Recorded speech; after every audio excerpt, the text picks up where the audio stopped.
Oh hey, I didn't see you there. I was too busy just being the next Magnus Carlsen.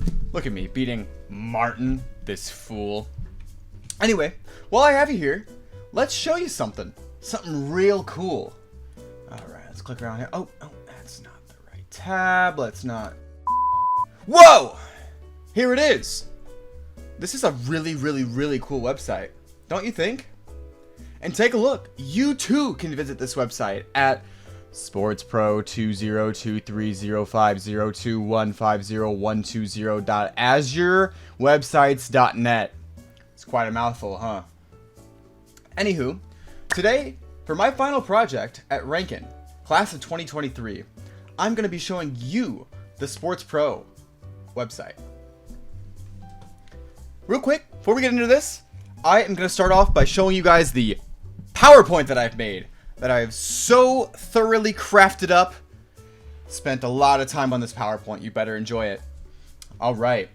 So, let's see. Gotta work some kinks here. I'm an old man. I don't know how to use technology. And, oh!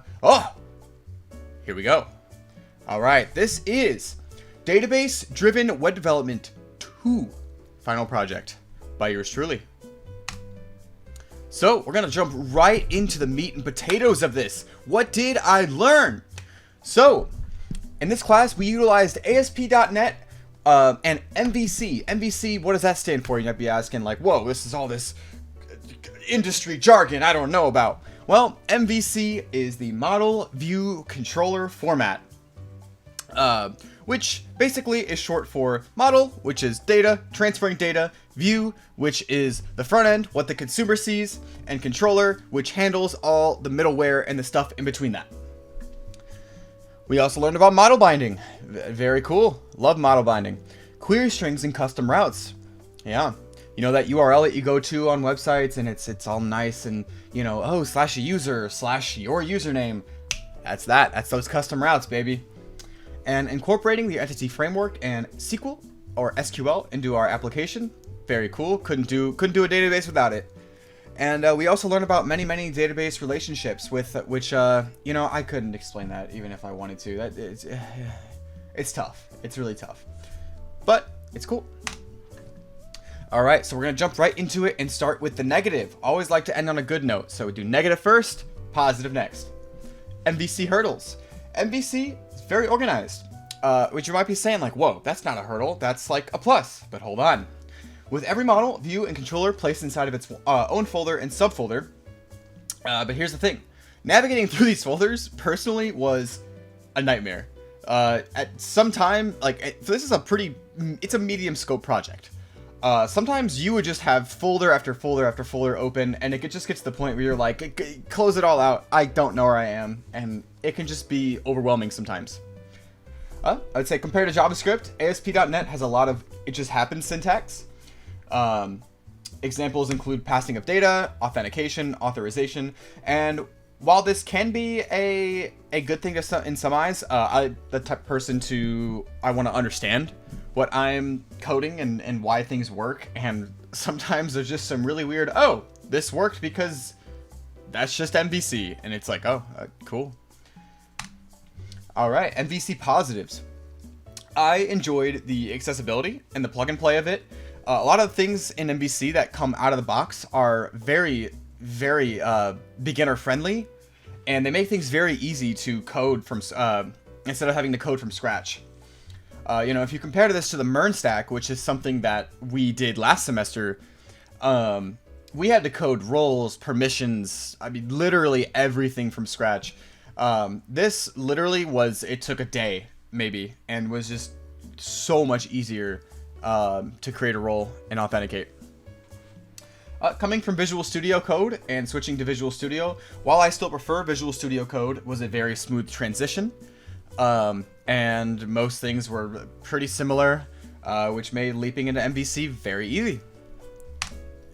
For more information, if you like me, if you like who I am, you think I'm a cool guy, check out my GitHub. I have a lot of neat stuff on there, a lot of projects from these past 2 years. So there's this cute little link here. I cooked it up just for you. So feel free to check it out there. And now let's move on to the application, the real reason you're here. All right, here we are. We are at Sports Pro. I know you just can't wait to get into it. This is so exciting. So this program is a technical support page for the sports enthusiast.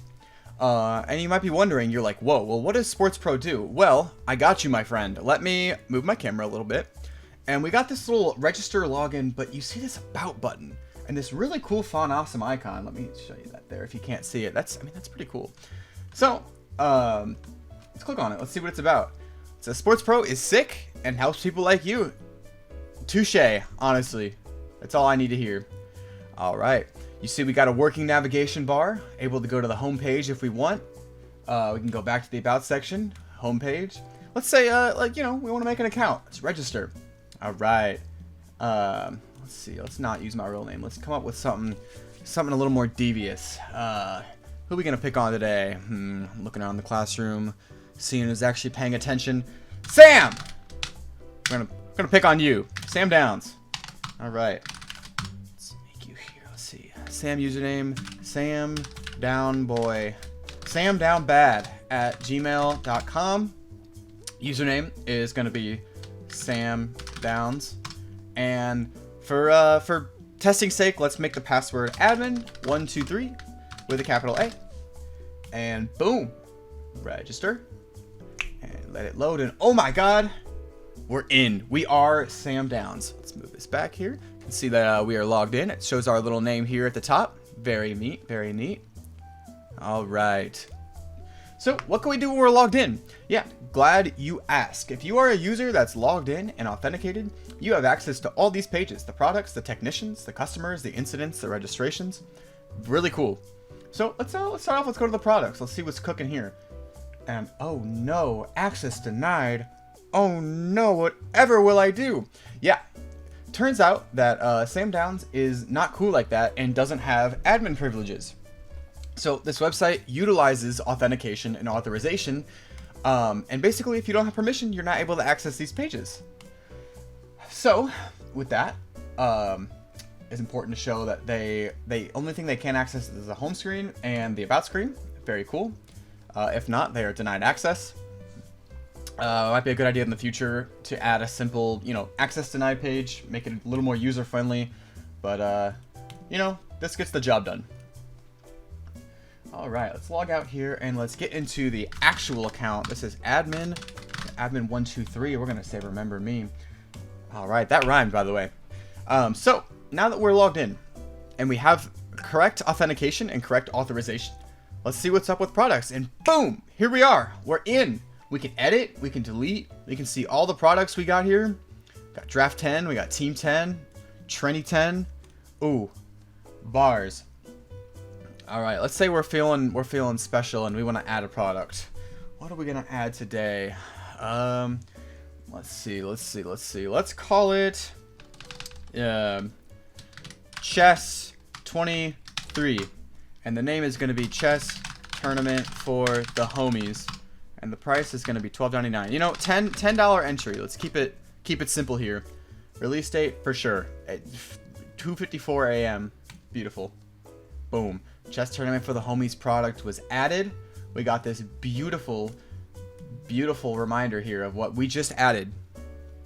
And here you can see that Chess 23 has been added. It's $10, and we can edit it. We can delete it if we want to.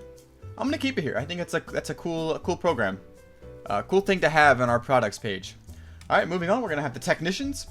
We got my lady Allison Diaz and Andrew Wilson, Gina Fiore, Gunter Wendt, Jason Lee, and my man Unassigned. What would you do without him? So, technicians, similar to products, is just you can add a customer, or you can add a technician, which is going to be able to handle customers in this case. We're a new business. We haven't really done too much in terms of sales, so we only have one customer, and that's me. Unfortunately. Anyway, I do live in St. Louis. Let's say I want to edit that. Oh no, don't look away. You can't see my address. This is incorrect. I don't live in Zimbabwe. I actually live in Mongolia. Let's change that, and boom. You can't see it, but my country is Mongolia, There we go. It's been edited. The database has been changed. All right, moving on. We have incidents. Incidents is pretty cool. It has filtering. Filtering basically, so there's all these incidents that a technician can handle. And let's say that you're logging into work that day and you want to see all the incidents that are open, right? Oh wow, this is it. I clicked on it and they're open. Let's see the ones that are unassigned, the ones that need a technician assigned to them. Whoa, we got none of them. That's crazy. We're like keeping up on all of our work. And obviously all incidents. Go add incident here. Let's chest for the homies. Let's call it incident 2. Description is going to be what up? And we got a few technicians. Let's say that this one's unassigned. We don't know who to give this project to. It's a tough project. Well, now we can see under all incidents that it's here. And under unassigned, whoa, it's the only one there. Pretty cool. Pretty cool. Finally, registrations. Able to select a customer. And we're able to register a product to a customer's name. So, for example, let's say that, I'm really cool like that, and I'm the tournament organizer of the chess tournament. Boom, register it in my name, and there we go. Vincent Bottini is the owner of Chess Tournament for the Homies. Pretty cool. You can add more if I'd like, but for now, I think we got the point across. So yeah, that is just a little bit of Sports Pro technical support. We've been working on this application all year. Pretty cool. And like I said, if you want more information, go to my GitHub, check it out. And thank you so much for watching.